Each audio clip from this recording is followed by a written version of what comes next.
kematian selama-lamanya tidak bisa diselesaikan dengan apapun. Hanya dengan puji Tuhan, kita akan perhatikan kebenaran firman Tuhan malam ini. Waktu saya diberi tanggung jawab oleh Pastor Vincent, saya dibawa oleh Tuhan, diingatkan oleh Tuhan firman Tuhan ini, yaitu dalam Wahyu pasalnya yang ke-14, ayat yang ke-12 sampai ayat yang ke-13. Demikian bunyi firman Tuhan. Yang penting di sini ialah ketekunan orang-orang kudus yang menuruti perintah Allah dan iman kepada Yesus. Perhatikan. Yang menuruti perintah Allah dan iman kepada Yesus. Haleluya. Dan aku mendengar suara dari sorga berkata, tuliskan, berbahagialah orang-orang mati yang mati dalam Tuhan sejak sekarang ini. Sungguh kata Roh, supaya mereka boleh beristirahat dari jerih lelah mereka, karena segala perbuatan mereka menyertai mereka. Ini firman Tuhan luar biasa, bahwa dikirimnya Roh Kudus oleh Bapa itu atas permintaan Yesus untuk menolong orang-orang percaya kepada Yesus Kristus sebagai Tuhan dan Juru Selamatnya dan menyertai orang percaya selama-lamanya. Saya paling suka dengan kata selama-lamanya ini. Yohanes 14 ayat 16. Yesus sendiri yang minta kepada Bapa waktu dia naik ke sorga, dia mengirim, dia utus kembali seorang penolong yang lain, yaitu Roh Kudus, Parakletos. Wow, yang tembus dinding tembok apapun, yang tidak pernah terbatas. Benua-benua oleh kekuatan Roh Kudus, sehingga ada lagu-lagu lama katakan di seluruh dunia Roh Allah bekerja. Wow, itu kalau nyanyi itu merinding saya. Kenapa saudara? Karena waktu masuk dalam Harvest Academy, saya selama ini berpikir bagaimana saya pergi ke dunia. Puji Tuhan, Tuhan izinkan ada acara COVID dan lain sebagainya. Dan itu tidak pernah mendatangkan kecelakaan bagi orang percaya. Semua mendatangkan kebaikan. Dan Harvest Academy terjadi. Kami semua ada di dalam. Menjadi orang-orang yang percaya kepada Yesus lebih dalam lagi. Dan yang lebih indah. Roh Kudus menyertai selama-lamanya. Dia adalah seorang pribadi. Untuk apa penyertaan yang selama-lamanya ini? Apakah begitu Roh Kudus mendiami kita selama-lamanya? Untuk kita nyaman di rumah, zona nyaman kita di pelayanan, zona nyaman kita di komunitas? Wow, terlalu kerdil. Terlalu digunakan dengan yang tidak maksimal penyertaan Tuhan selama-lamanya ini. Dalam Wahyu 14 ayat 13 ini, saya coba melihat dalam terjemahan yang lain di sana. Dan kita dapat pengertian di situ bahwa roh yang dimiliki minta Yesus kepada Bapa untuk dikirim menyertai orang percaya, mempersiapkan orang percaya untuk tetap masih ada di dunia walaupun ada jerih lelah. Amin. Tapi tetap pegang Yesus sebagai Tuhan dan Juru Selamat. Nah, ini yang menjadi sangat penting. Sebab tidak harus jual Yesus di tengah kesukaran hidup. Tidak tukar Yesus untuk kesenangan yang sementara. Ini sangat penting. Ini sangat penting. Yang lebih menarik dalam Wahyu 14 ayat 13 ini, kematian pasti bagi semua manusia. Selain yang ditetapkan Tuhan, hidup sampai Yesus datang kembali. Karena ada firman Tuhan katakan, dia masih hidup sampai Tuhan datang di awan-awan. Praise the Lord, kalau kita ada di zaman itu, di saat itu sangat keadaan yang sangat menyenangkan. Dalam Alkitab Bahasa Indonesia masa kini, saya coba melihat terjemahan ini dalam ayatnya yang ketiga, 13 ini berkata begini. Lalu saya mendengar suara dari sorga berkata, tulislah ini mulai sekarang.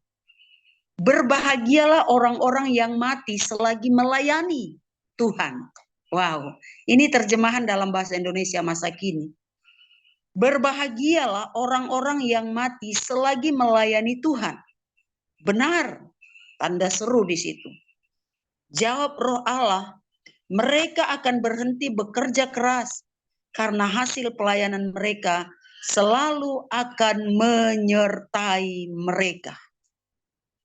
Makanya sampai hari ini, saya tadi pagi saudara, begitu saya selesaikan mengurus semua, saya jalan dan saya menemui seorang bapak tadi pagi. Karena hati saya berkobar-kobar karena dia dibelenggu oleh agamawi, adat istiadat. Lewat diskusi-diskusi yang alot, dia katakan semua harta benda saya mati bersama istri saya. Saya katakan apa hubungan orang mati dengan orang hidup? Tidak ada hubungan orang mati dengan orang hidup. Tetapi tadi pagi saya tegaskan bahwa ayo keluar. Tidak ada hubungan orang mati dengan orang hidup. Selain kalau engkau masih mengikatkan diri dengan roh orang mati, yaitu iblis. Tadi pagi saya menyampaikan dan akhirnya saya katakan mau terima Yesus secara pribadi. Oke, dia katakan terima dan saya tuntun terima Yesus. Dan dia menyerahkan kunci rumahnya yang akan saya pakai training center masuk di kampung sana. Haleluya. Luar biasa. Saya melihat bahwa kerja keras dalam memberitakan Injil itu sangat berhubungan erat dengan apa yang kita akan alami di kerajaan sorga. Hasil pelayanannya akan menyertai mereka. Hari-hari ini orang bisa bertengkar hanya demi pelayanan. Melihat yang satu lebih dipakai menjadi WL, mulai tersinggung yang lain.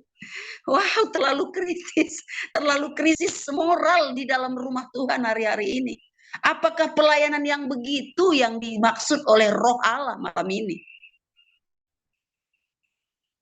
Apakah pelayan yang demikian menduduki organisasi-organisasi? Sehingga dalam organisasi gereja hari-hari ini bisa saling suap, membayar, hanya mendapatkan yang namanya tanda petik pelayanan menurut organisasi dan menurut pandangan umumnya. Apakah pelayanan yang seperti ini yang Roh maksudkan, saudara? Sehingga tak kala kita tidak ada di perahu organisasi, rasanya kita nggak bisa pergi melayani, nggak ada peluang, nggak ada tempat, nggak ada mimbar, nggak ada lain. Tapi kalau kita perhatikan ayat 14 sampai ayat yang ke-20 pasal 14 dari kitab Wahyu ini. Ini dikatakan adalah tuaian.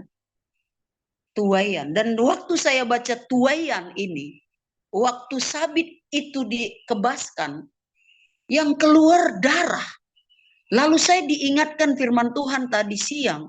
Saya merenungkan terus firman ini. Dalam Injil Matius pasal 9 ayat 29. Di sana dikatakan, Yesus sendiri berkata, tuaian memang banyak tetapi pekerja sedikit. Wow, jelas.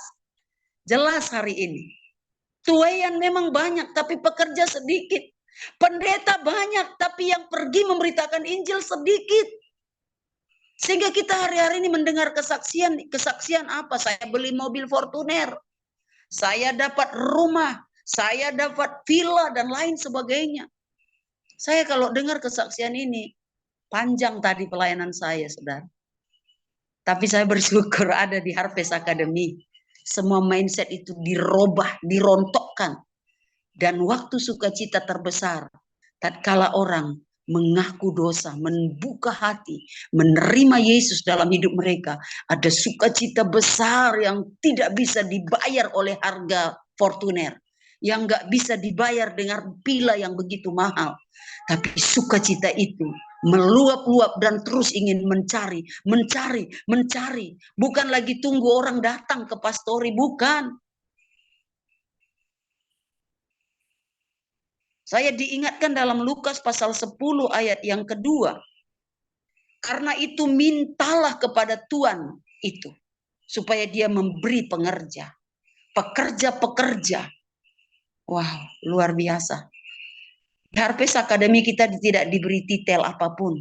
Yang ada hanyalah keluarga Harvest Academy. Haleluya. Apa itu keluarga? Apa itu keluarga?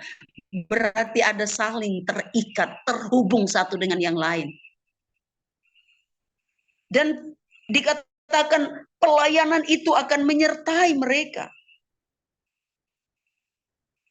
Tuayan banyak, tetapi pekerja sedikit. Thank you, Pak Vincent. Engkau adalah seorang yang membuka pintu setiap orang minta kepada Tuhan punya kebun anggur itu. Tuhan memberkati Bapak. Hikmat yang Tuhan taruh luar biasa. Dan hari ini saya buka training center untuk membuka cara untuk orang minta kepada Tuhan agar mereka.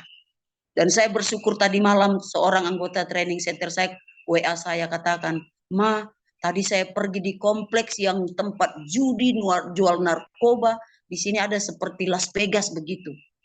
Jual togel," dan dia katakan, "Saya bertemu dengan 3 orang dan saya memberitakan Injil. Mereka mau terima Yesus." Saya katakan, doakan dan kejar terus jiwa-jiwa ini.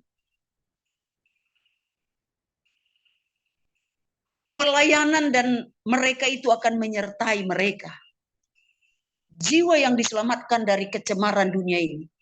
Intinya, Yesus sudah beri perintah. Dalam Markus 16 ayat 15 sampai 20. Dan Roh Kudus menyertai kita selama-lamanya. Harvest Academy dan penginjilan sedunia sudah menyatakan bahwa hasil pelayanan yang menyatakan pelayanan yang akan mengikuti kita adalah jiwa manusia yang menerima Tuhan sebagai Tuhan dan Juru Selamat dalam hidupnya. Ada lagu lama juga katakan, bintang, intan, dan permata, jiwa-jiwa Tuhanku, mari cari lalu bawa, tunas tajuk Tuhanku.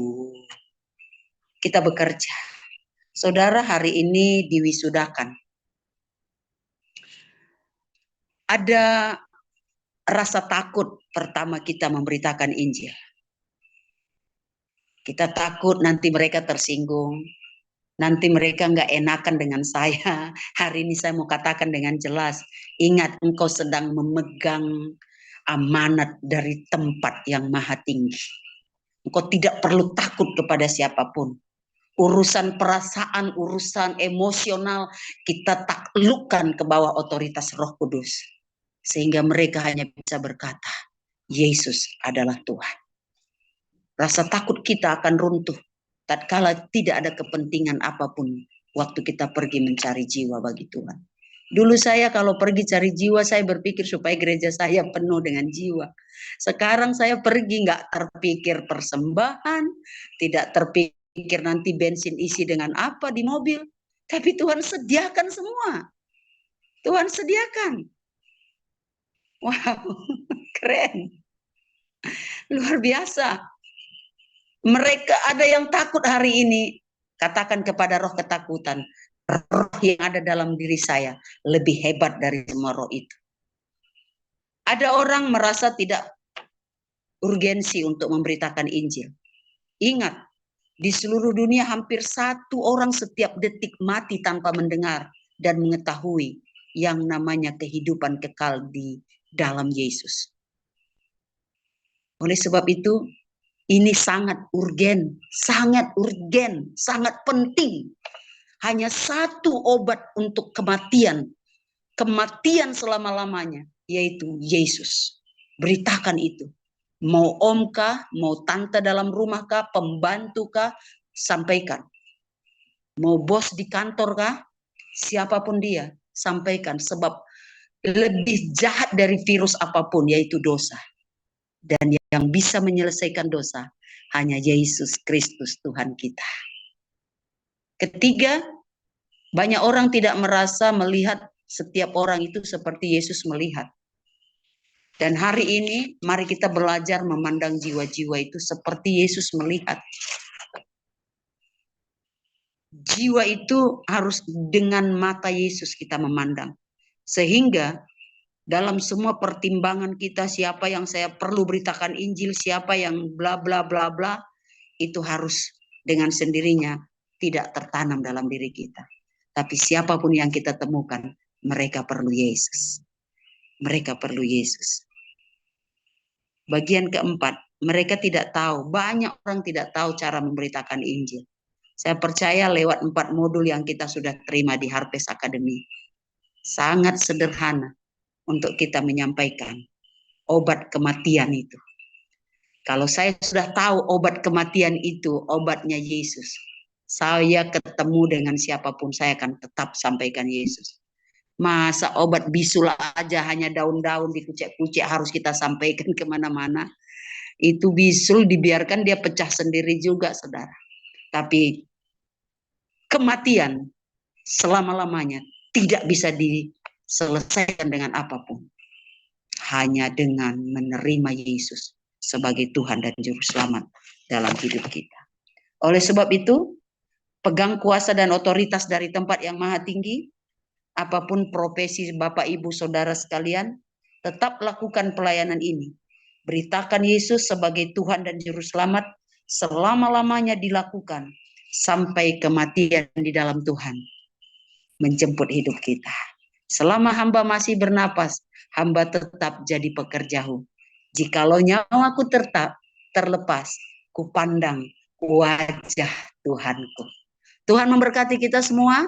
Kobarkan terus api pelayanan. Ingat, hanya satu obat untuk kematian selama-lamanya, yaitu setiap orang membuka hati, mengundang Yesus, menerima Yesus sebagai Tuhan dan Juru Selamat dalam hidupnya.